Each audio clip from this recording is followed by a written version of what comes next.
Imagine a horror franchise so enduring, it has managed to scare us for nearly 4 decades.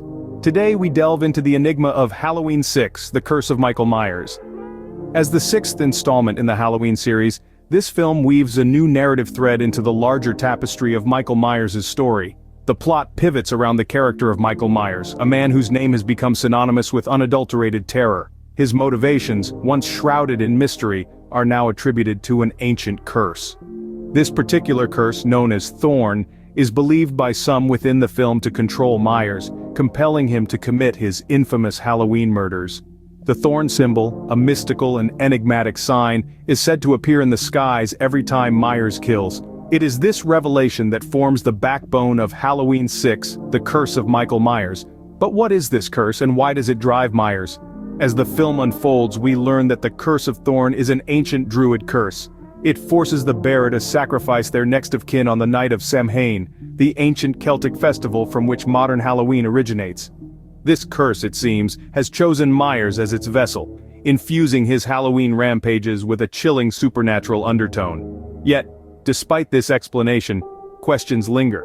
Is this curse truly the puppeteer pulling Myers' strings, driving him to commit such horrifying acts? Or does it merely provide a convenient excuse for his innate evil? After all, Myers was a murderer long before the Curse of Thorn was ever mentioned. The film attempts to unravel this conundrum, offering glimpses into Myers' psyche while maintaining his enigmatic aura. It paints a picture of a man caught in the crosshairs of supernatural forces and his own monstrous instincts.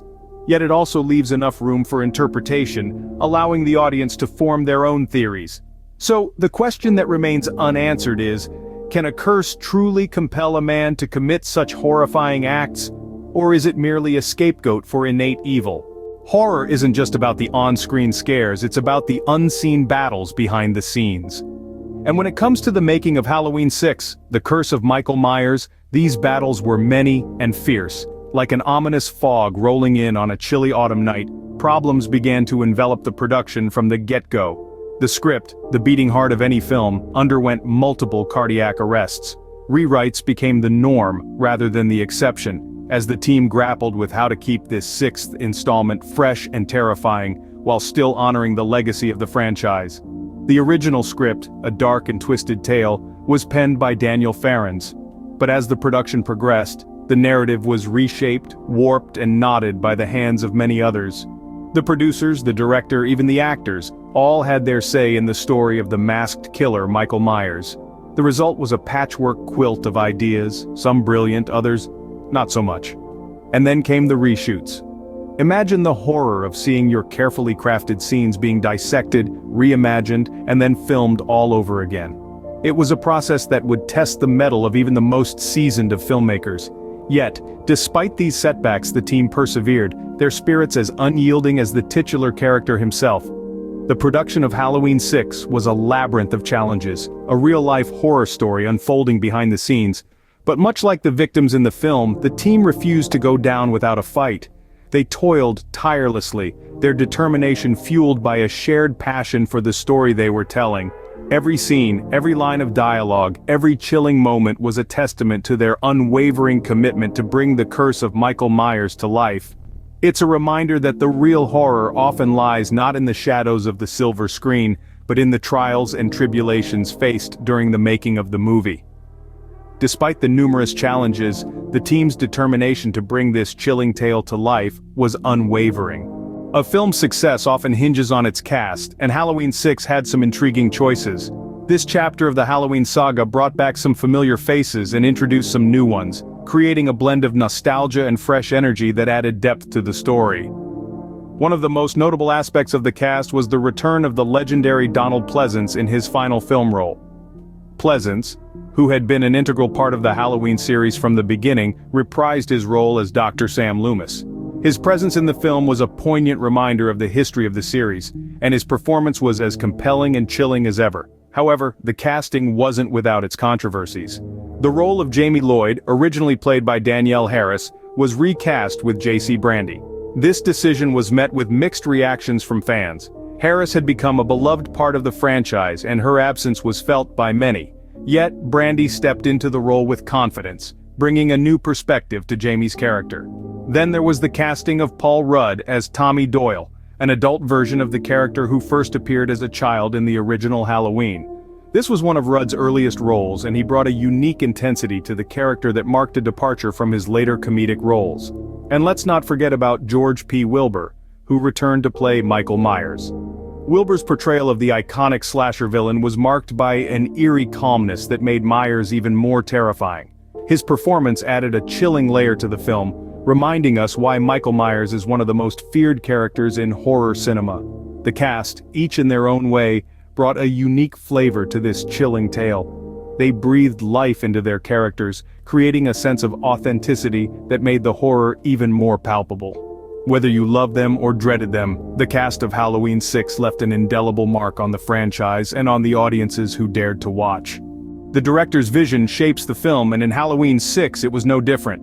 Halloween 6, or as you may know it, The Curse of Michael Myers, saw Joe Chappelle at the helm, a director unafraid to take the franchise into darker, more gothic territories. Chappelle's approach to the film was like a master painter adding depth and shadows to a well-known portrait. His style is evident in the more atmospheric, moody scenes that permeate the film, a stark contrast to the previous entries in the series. The Halloween franchise, known for its slasher roots, was given a fresh coat of gothic paint under Chappelle's direction. The result? A film that exudes a sense of impending doom and chilling unease from start to finish. But Chappelle didn't stop at the aesthetic. He also chose to delve deeper into the backstory of Michael Myers, the franchise's infamous masked killer. While some may argue that this choice demystifies the character, Chappelle's decision to explore the origins of Myers' evil brings a new layer of intrigue to the narrative. It's a bold choice, one that adds a psychological depth to the horror, making the threat of Myers not just physical, but also mental. Chappelle's decision to venture into the darker aspects of the Halloween saga was not without its risks. The franchise had already established a winning formula, and to tamper with it could have been disastrous. However, Chappelle's daring paid off. His vision brought a breath of fresh air to the sixth installment of the Halloween franchise, proving that it was still capable of evolving and surprising its audience. His directorial choices in Halloween 6, The Curse of Michael Myers, showed that Chappelle was not just a director, but an artist. He took a well-established franchise and made it his own, putting his unique stamp on the Halloween saga. Chappelle's direction added a fresh perspective to the Halloween franchise, proving that even in its sixth installment, it could still surprise us. This is the power of a director's vision, the ability to take what's familiar and make us see it in a new light, to surprise us and captivate us all over again. Now it's time for me to share my personal thoughts on Halloween 6, The Curse of Michael Myers. As a horror enthusiast, I can't help but approach this film with a mix of anticipation and trepidation. After all, we're dealing with a franchise that has had its fair share of highs and lows. But let's dive right into it. The strengths of Halloween 6 are numerous, starting with its atmospheric tension, which is palpable throughout the film. The makers have done a commendable job of keeping the viewers on the edge of their seats, making the horror feel imminent and unavoidable. The eerie soundtrack, as always, adds another layer of suspense, making even the most mundane scenes feel ominous. The character of Michael Myers, the central figure of the franchise, is another strength. His silent, looming presence is terrifyingly effective, and his relentless pursuit of his victims is as chilling as ever. The film also delves deeper into his backstory, providing a new perspective on a character that we thought we knew. However, Halloween 6 is not without its weaknesses. The plot, in my opinion, is where the film stumbles. It attempts to weave in a complex narrative involving a cult, which, while interesting, detracts from the simple, visceral fear that the franchise is known for. Moreover, some of the characters feel underdeveloped, making it difficult for us to invest in their fates. In comparison to other films in the franchise, Halloween 6 is a mixed bag. It doesn't quite reach the heights of the original Halloween, which remains a masterpiece of the genre. However, it certainly holds its own against some of the weaker entries in the series, offering a unique take on the Michael Myers saga. Despite its flaws, Halloween 6 remains a fascinating entry in the franchise, a testament to the enduring power of Michael Myers and the horror he embodies.